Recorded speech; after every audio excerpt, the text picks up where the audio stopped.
The prevailing belief among Japanese intellectuals is that Japan has never had its own philosophy. Philosophy is commonly seen as a Western concept, something brought in from outside. Over time, however, Japanese philosophy has emerged and become integrated, similar to how ancient Greek philosophy evolved. The Dutch East India Company and other Western trading companies had a presence in East Asia for centuries, but in the late 19th century, they arrived with guns and warships to open up Japan, which had been isolated for over 250 years. In addition to trade, Westerners also brought philosophy to Japan. Nishi Amane coined the term Tetsugaku for philosophy in 1874, which was also used in Korea and China. Nakai Choman, a public intellectual, realized in 1901 that Japan had never had a philosophy. This view became mainstream and continues to be held today. The exclusion of Japanese thought from the category of philosophy can be attributed to European colonialism and arrogance. European colonizers denied that non-European cultures had philosophy because they lacked a word for it, and because they believed only Europe could have such a noble intellectual tradition.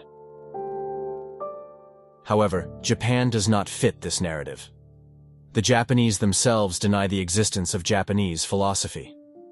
Some argue that this denial is a result of intellectual and cultural colonization, as the Japanese were tricked into adopting a Eurocentric view. There are several reasons why the Japanese deny their own philosophy. Some argue that philosophy is Western because it originated in the West and has a Greek origin. Others claim that Japanese thought is too religious and dogmatic to be considered philosophy. Some believe that Japan has no philosophy because it has always imported and imitated ideas from other cultures. However, there are also arguments in favor of Japanese philosophy.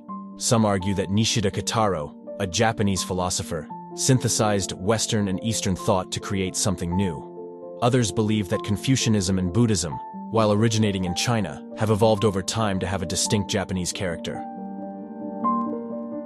This suggests that the definition of philosophy needs to be expanded.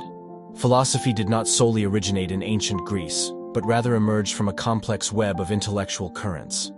Similarly, Eastern philosophy can be seen as a continuation of the teachings of Confucius and the Buddha.